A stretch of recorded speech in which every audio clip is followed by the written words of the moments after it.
take a listen to Tyrese Maxey after the game. Going through my mind right there was just find a way to survive. Like I said, our season's on the line. I mean, like, I trust my work. I trust what I've done all my life, and just try to get to a spot and raise up and knock a shot down. I'm a happy guy, but I absolutely hate losing it, especially when it's certain times. Like, people don't see me upset a lot, but I was really upset. I just wanted to go out there and make up for it for my teammates. Maxey was incredible last night. 46 points. That was the most by a 76ers player in an elimination game since Wilt Chamberlain also scored 46 points. That was against the Celtics back in 1966 in the East Finals.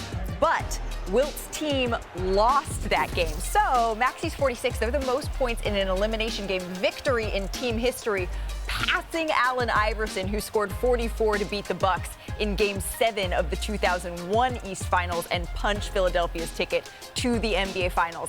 And Maxey also tied Michael Jordan, always good company to be in, for the most points by a visiting player in a playoff game in MSG. Remember, MJ scored his 46 points in an overtime game in the 1996 East Semis during the Bulls' 72-win season. So what happens before every show is that our producers, they get on a call with all of you guys, and we share our thoughts. We kind of chat a little bit. We talk about how the best way that I can make sure, Kendrick, that your thoughts get out there, how I can tee you up, as we call it. And you said, Malika, just get out of my way and say, what was my reaction? I'm going to do just that. You know what my reaction was? This has been one of the best playoff series that I've seen in the last 2 to 3 years. And there's 3 words to describe this series: blood, sweat, and tears. And if you have any type of competitive bone in your body, you should love watching the Knicks in Philadelphia play right now. When you think about what Embiid is battling through for his knee injury, and I don't, the whole face thing, and then you're looking at, the lead change just in this game. They had 16 lead changes in this game. And you think about the fan base, right? We know that Philly is hostile. We know that the Knicks fan base, they're hostile. On top of that, the head of the Snakes on both sides of the ball are going at it. Jalen Brunson right now leading the league in postseason in points, averaging 34. Guess who's right behind him? Tyrese Maxey. He's averaging 33. Both of them then put up historical performances. We saw in Game 4 what Jalen Brunson did his thing, right? The most points in franchise history for us in the postseason. Then last night, they just have so much going on, even with the Knicks fan base. Even when you see the legends calling out on social media and saying, hey, do not allow the Knicks fan base to come in here and take over. This is one of the best series I've seen in the last 2 to 3 years. Yeah, you could write a book about it. To be honest with you, we're only 5 games in, and I suspect we may go 7 here. Won't you write one? I'm too tired. I can't handle it. So whenever you see a situation like this where you see one team lose a big lead, it's always, and this reminded me of Heat Spurs back in the 2013 finals, which, by the way, that was 5 points in 28 seconds. This was even bigger than that. It's 2 things that happen. There's greatness that happens, and the other team, the team that's ahead, always helps.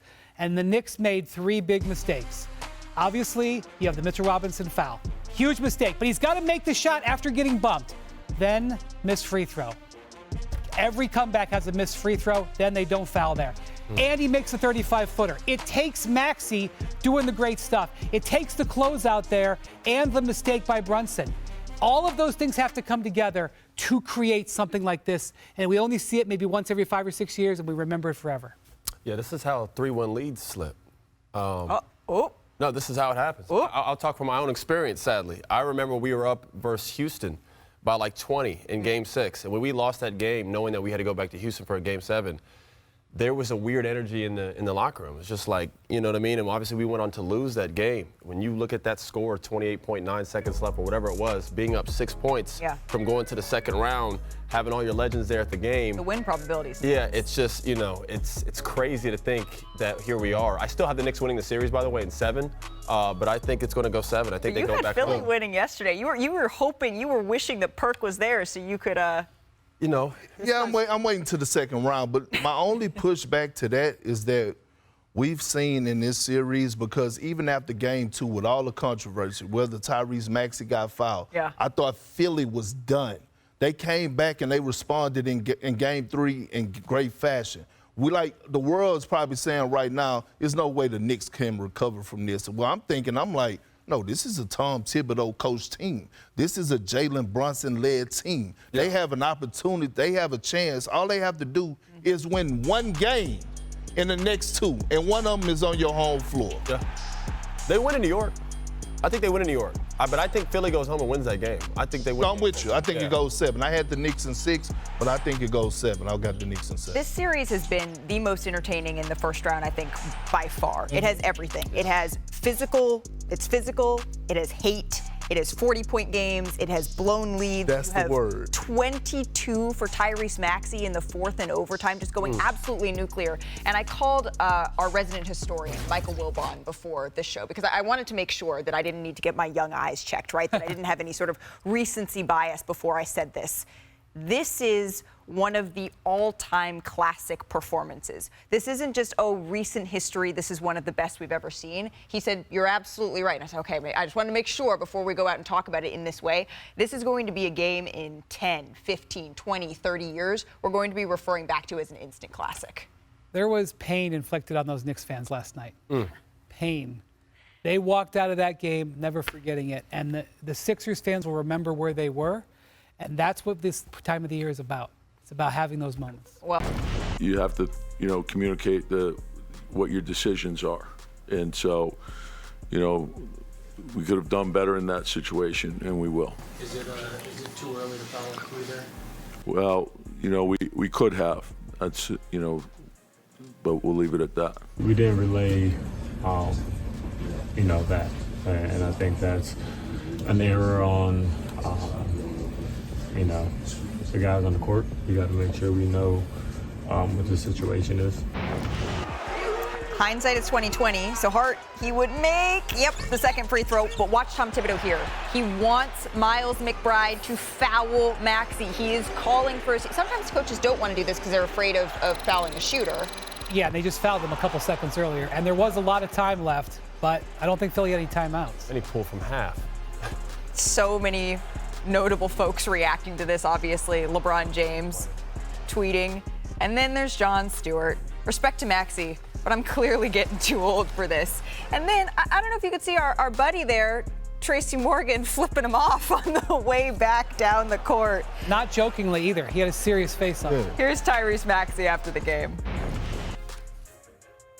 That my grandma probably wouldn't like.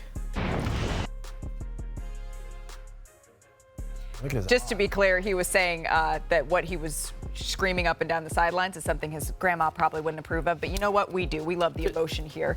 Tyrese Maxey, Joel Embiid, Austin, both averaged over 30 points through 5 games. They joined Elgin Baylor and Jerry West from the 62 Lakers as the only duos to both hit that mark in the first 5 games of the postseason. And if Joel Embiid thinks he and Maxey are going to reach that finals duo like they did, he's going to have to play a bit better here.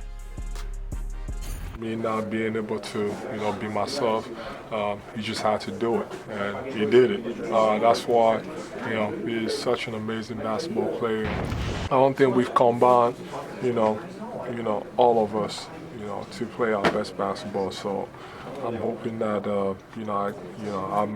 I was terrible. I'm hoping that I can be better, and we're gonna be fine.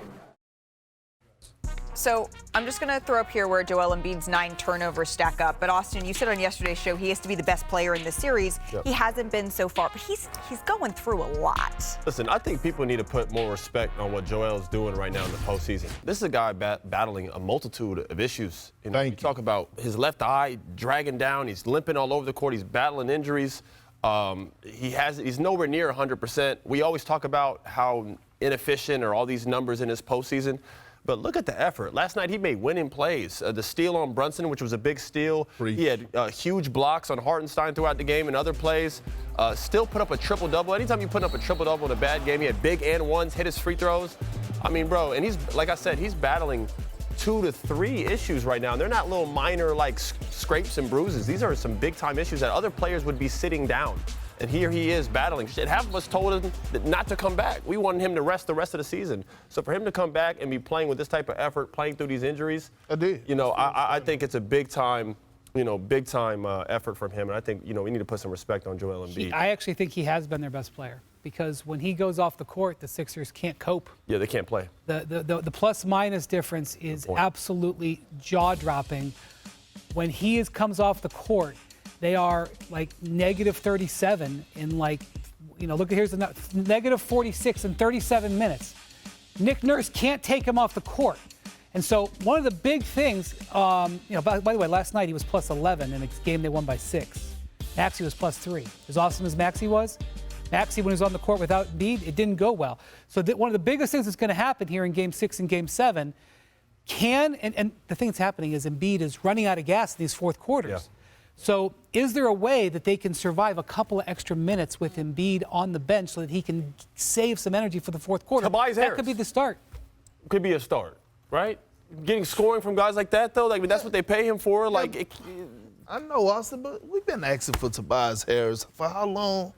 We've been asking for him since, forever. But to go back to your point, Wendy, it was a great point because having Joel Embiid on the floor, even if he's a decoy, is a plus for Tyrese Maxey. But getting back to Tyrese Maxey, this young man, right, we already knew that he wasn't afraid, but now it's a difference because now opponents are afraid of him, right? He has earned that respect when you're talking about having to have schemes to design around him. And I go back to the point of what I said during when we was running the tape.